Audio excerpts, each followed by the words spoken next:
Hello बच्चों, let's read the question.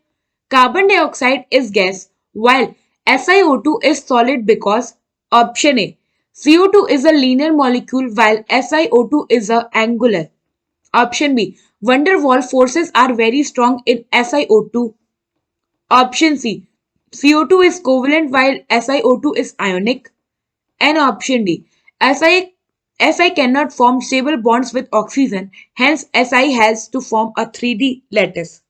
So, question में क्या कह रहा है कि जो कार्बन डाइऑक्साइड होता है ये गैस होता है, वेयर इज जो हमारा सिलिकॉन डाइऑक्साइड होता है SiO2 ये सॉलिड होता है। और पूछा है कि इसका रीजन क्या होता है। तो बेसिकली जो हमारे SiO2 होता है इसका सॉलिड 3D लैटिस स्ट्रक्चर होता है।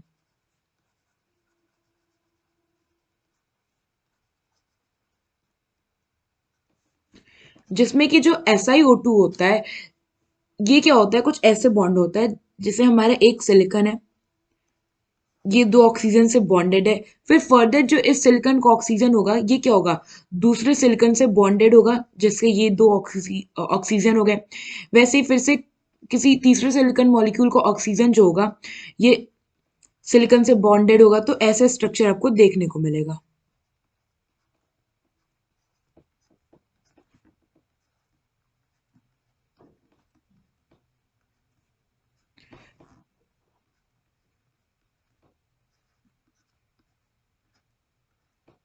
ऐसा कुछ आपको स्ट्रक्चर देखने को मिलेगा जस्ट लाइक अ मैश।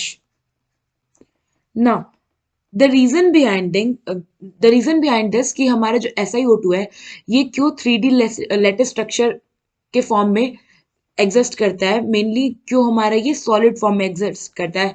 तो ये होता है कि जो हमारा SiO2 में सिलिकॉन जो होता है ऑक्सीजन के साथ स्टेबल बॉन्ड फॉर्म नहीं कर पाता है, इसलिए वो क्या करता है उसका जो स्ट्रक्चर हो जाता है वो 3D लैटिस फॉर्म में हो जाता है। So silicon can not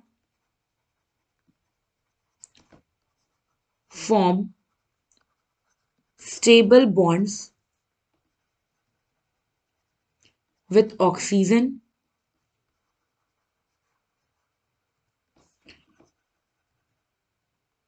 hence silicon has to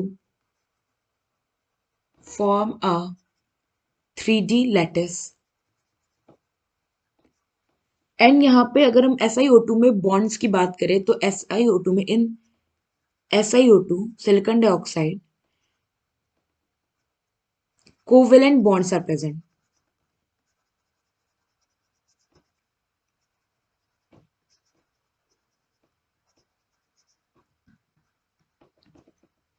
now अब हम एक एक करके अपने ऑप्शंस देखें तो फर्स्ट ऑप्शन क्या कह रहा है कि जो CO2 है वो एक लीनियर मॉलिक्यूल है, वेयर एज जो SiO2 है वो एक एंगुलर है। तो अगर हम CO2 की बात करें तो पहला CO2 एक गैसेस स्ट्रक्चर है और दूसरा कार्बन सेंटर एटम होता है और ये ऐसे डबल बॉन्डेड ऑक्सीजन के साथ होता है। और यहाँ पे अगर आप एंगल देखोगे तो ये 180 डिग्री का होता है। तो शेप इसका हो गया लीनियर। तो हमारा पहला पार्ट तो स्टेटमेंट का करेक्ट है। बट दूसरा क्या कह रहा है कि SiO2 जो है एक एंगुलर मॉलिक्यूल है, बट ये एंगुलर ना होके क्या है हमारा, अगर आप देखो तो एक 3D लैटिस स्ट्रक्चर है। सो यहाँ पे हमारा ऑप्शन डी जो है वो बेसिकली हमारा रीजन नहीं है कि हमारा सॉलिड है, तो ये हो गया हमारा इनकरेक्ट। नाउ ऑप्शन बी की बात करें तो इसमें कह रहा है कि जो वंडरवॉल फोर्सेस होते हैं वो बहुत ज्यादा स्ट्रांग होते हैं SiO2 में, बट एक्चुअल में हमारा SiO2 में क्या होता है, कोवेलेंट बॉन्ड्स होते हैं। सो ये भी रीजन इनकरेक्ट है कि SiO2 हमारा क्यों सॉलिड होता है। नाउ थर्ड क्या कह रहा है कि CO2 कोवेलेंट है और SiO2 आयोनिक है। तो ये क्या है, CO2 कोवेलेंट है ये तो करेक्ट है, बट SiO2 क्या है, क्योंकि इसमें कोवेलेंट बॉन्ड्स है इसलिए ये भी क्या है, अपना कोवेलेंट कंपाउंड है। सो ये हमारा स्टेटमेंट भी गलत है और ये रीजन भी इनकरेक्ट है कि SiO2 क्यों सॉलिड होता है। ना फोर्थ रीजन हमारे पास, फोर्थ ऑप्शन में हमें क्या स्टेटमेंट गिवन है कि जो सिलिकॉन होता है ये स्टेबल बॉन्ड फॉर्म नहीं कर पाता ऑक्सीजन से, इसलिए ये 3D लैटिस में एग्जिस्ट करता है। सो ये हमारा अगर आप देखो तो स्टेटमेंट भी करेक्ट है और यही हमारा रीजन भी है कि क्यों SiO2 सॉलिड होता है। सो यहाँ पे ऑप्शन डी जो है हमारा वो करेक्ट ऑप्शन है। आई होप आपको ये क्वेश्चन समझ में आया होगा। Thank you.